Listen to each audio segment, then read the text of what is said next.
Hello. I don't normally do book reviews. I tend to just kind of write up a little summary sometimes in social media, and only sometimes, and then move on to the next book. But I really feel compelled to turn on the camera to write about this book that I just finished, My Life with Debbie by Dale Weatherford. And it says here in the subtitle that it's a true love story. And and by the way, the window's open. The dogs might bark if anybody goes by. I've got the air blowing through the house here, to this part of the house, to blow out the COVID that I've got. I'm on day 4. I'm feeling a lot better though. Anyway, I've never been a love story kind of guy, but I mean, I gotta confess, this one got me. In part because it's so well written and so clearly from the heart. And by well written, I mean, I'm not talking about in terms of the craft of writing, although it does have that too. I'm talking about, like, if you were going to be someone that was going to have a really important, like in my own book, Going Alone, I describe it. This is not anything, this is no sales pitch for my own book. I'm just illustrating this point. In my own book, Going Alone, I write about how I feel like, in the introduction chapter, I feel like a man that has a minute of, it's trapped in a sealed container of water with a minute of air left. And I want to scratch something out really important that's in my mind before the air expires. That's what this feels like to me.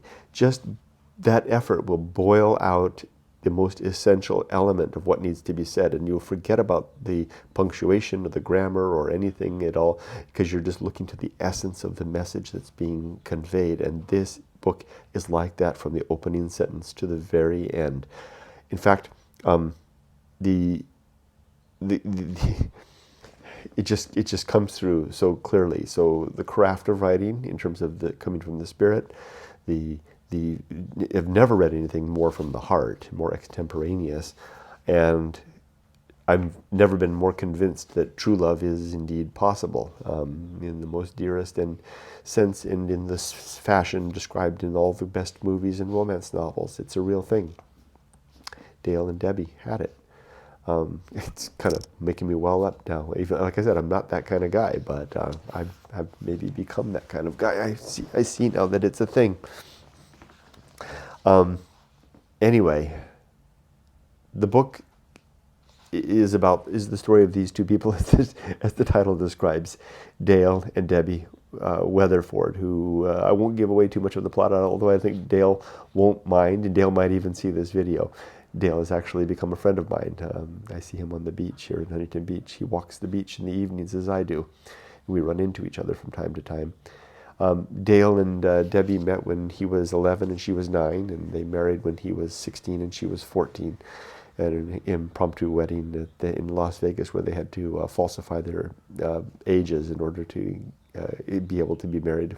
Funny, Yumiko and I were married the same way. Yeah, we didn't have to falsify our ages, but we were married in Las Vegas.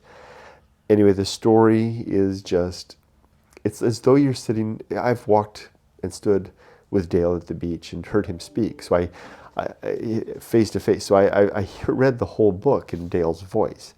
And Dale is an eloquent man, very well-spoken man, vibrant, full of life, energetic, and just alive with life in spite of his loss. And I read the whole book as though I were standing beside Dale at the beach. And it took me a long time to read for various reasons. One reason being, good books I read slowly. Another reason being, I was been away in Japan, and various and sundries others. But the main reason being, good books I read slowly, and this is a good book. There were a couple of things here I just want to point out real quick. The story is engaging. You learn everything of their lives. You see the deep, abiding love that Dale has for Debbie. He doesn't color the world through other people's. This is an interesting thing I just didn't realize until just now. Dale does not attempt to, the word that comes to mind is plagiarize. I know that's probably the wrong word, but it comes to mind. He doesn't plagiarize the story by filling in what he thinks other people thought about the world. Dale is not that kind of man. Dale is confident enough. He's decent enough. He's good enough. He's bold enough. He's strong enough to say it in his own words. And this story is the story of he and Debbie in his own words, from his perspective. He knows that he could not do justice to share Debbie's story in her word, to attempt to do it in her words. So he does it in his own words, and he's a man of good words. Likewise, his two sons, who play a role in the story as well, but he doesn't attempt to speak their story either. This is their story told by Dale, because he's the only survivor. Now, I'm giving away the conclusion there. Debbie does die. She's taken rather quickly in the course of... I don't think Dale would mind if I'm giving away any plots here. I'm not. The book, even if I told you how the story ended, read the darn book for the sake of the story, for the sake of the writing craftsmanship, for the sake of the storytelling alone. But Debbie goes in a span of about 5 weeks, which case is important because the book finishes with a section after Dale finishes the recounting the story, and really it's as though Dale had sat down and over the course of a long night just penned the whole thing out. There's not even a chapter breaks in here. It's just him just extemporaneously writing the whole thing out. Once he had done that, and that's another thing that is very endearing about this book.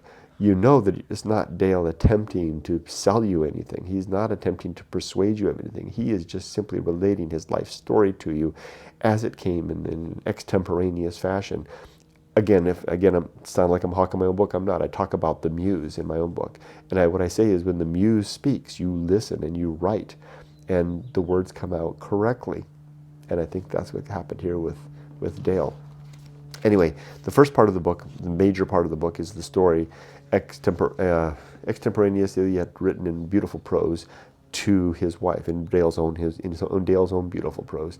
The last part is a very interesting thing that he added, which and a very personal sharing, where Dale actually took the email from the last few months of that period before Debbie passed, and he shares his email correspondence with a friend of his. Back, if it's like a ping pong going back and forth, as Dale is really counting what's happening, Debbie's diminishing condition, the attempts of the doctors to help her stay alive, and how Debbie eventually at last decided to go home, and where she expired. And Dale then puts a very strong punctuation mark on this. Bam, that's the end of the story. And he finishes with what I believe, he doesn't identify it as such, but I believe it's his eulogy that he at her celebration of life. And I'm going to go ahead and read that to you. Again, I apologize if that sounds at all like I'm giving away the plot, and I don't care. Because it's a great story, and I want to share this story, and I would love to compel people to buy and read this book. And I also want to share with you,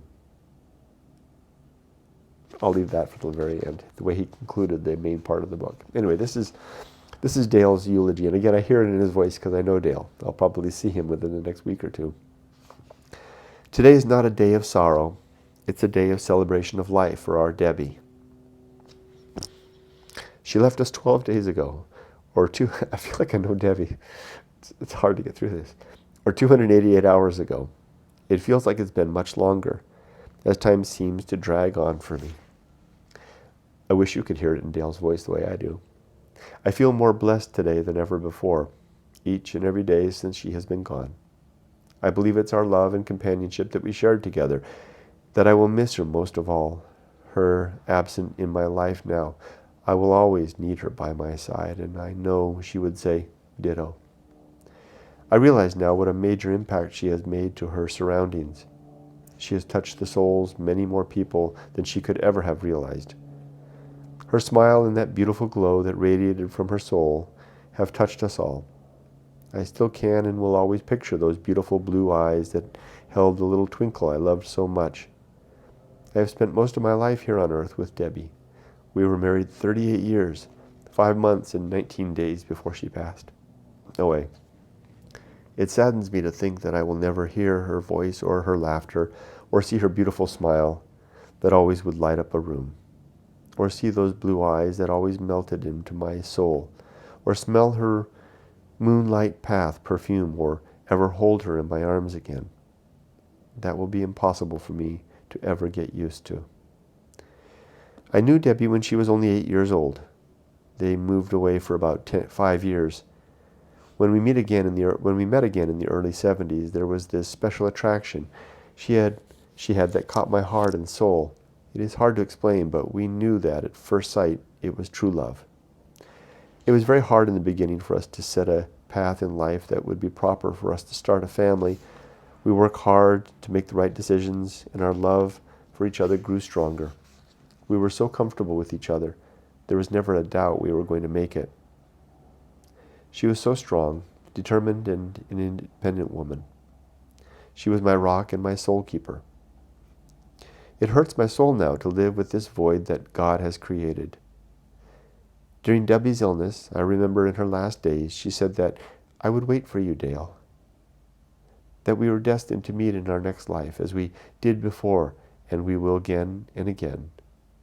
She said that I will stay by your side to keep you strong in these times of need, and she would stay in my heart and soul until we are together again. Now, when I met Dale the first time, and he told me his story, it was very freely shared. I did not sense a man who had given up on life. In fact, quite the opposite. He walks the beach here on Huntington Beach every evening. He has a little apartment, I hope he won't mind me saying, but very close to the beach there, where the pier is. And I think it's an apartment. His place is there. He's close by, within walking distance. And every evening after work, he still works to this day. He hasn't retired. He comes down and he walks on the sand all the way from one end of Huntington Beach down past Tin Can Beach, all the way to the river, and then back. And he adds photographs to his Instagram account, which is Weatherford Dale, at Weatherford Dale. And I'm a fan of his. Great photos. Anyway, he rarely leaves any commentary. It's just the photos. And he has not given up on life. He is carrying on. And his mission now is to share the story of Debbie. Everything from the photos that he shares. He's scattered her ashes so far. He's traveled to all the places they traveled to together and left bits of her ashes here and there everywhere they've been. There's a memorial to her up in the mountains that he's created with a beautiful, I'll show you a picture of it. There's a picture here. Beautiful arrangement. Oh, actually, I don't know if the picture's in here. I saw it on Instagram. You'll have to look it up because he started it after he wrote the book. Arrangement of seashells that he finds here on the beach that he's left for Debbie. And then here's just a few photos of them. I'm kind of giving away. There's Debbie and Dale when they were young. And nice photos together. I like that one. That's nice. Dale, you were such a hippie. Excuse me. There's their marriage certificate, standing outside the Las Vegas courthouse. Probably exactly the same doors there where Yumiko and I went in and got married ourselves, although they got married quite a bit soon earlier than us. There's Debbie here on the beach. They had their history, Huntington Beach was a long history for them. And then he's got all these, there's Debbie and Dale in Europe traveling around. And he begins lots of pictures in here of Debbie's photo. He took her photo everywhere. He retraced all the steps of everywhere he'd been with her, bringing her photo everywhere, leaving her memorial, leaving her ashes, in fact, everywhere he went. Anyway, it just goes on and on. It's very, very good. I'll leave it at that. But I will, as a parting element, I want to share with you the last line. Good job, Dale. And a hell of a closer in this book is he finishes the story, the true story, is he says, I'll read the whole paragraph. It's a short paragraph. He says, I feel now my adventure with Debbie's ashes are complete. I still take my Debbie traveling everywhere I travel, either for work or pleasure. She is with me all the time. And here's the line that got me. And when I die, I know that I will be with her because she said so, and she was always right. Now, you have to read the book to know that Debbie's confidence and capability, she was a very capable woman, her confidence, or thread the whole story, right? Although Dale, very competent and capable man himself, that Debbie would say that, and that would bolster Dale's confidence to carry on. Wonderful book, highly recommended. You can find it on Amazon. If you want this copy, I'll make it available. Anyone that can send me a message and, whoops, here comes somebody, let me know. I'll send you a copy if it's in the United States. Shipping is reasonable there. free of charge. You know, I would like to just share the story. And I think you can also get it on Amazon.com as well. And Dale told me he'd get more copies if I needed one, give them to me. So just pass along. He just wants to share Debbie's story. And more worthy ambassador to the story of Dale and Debbie could there ever possibly be.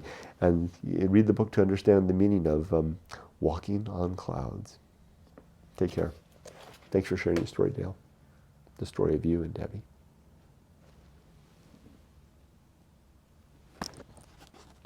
Oops.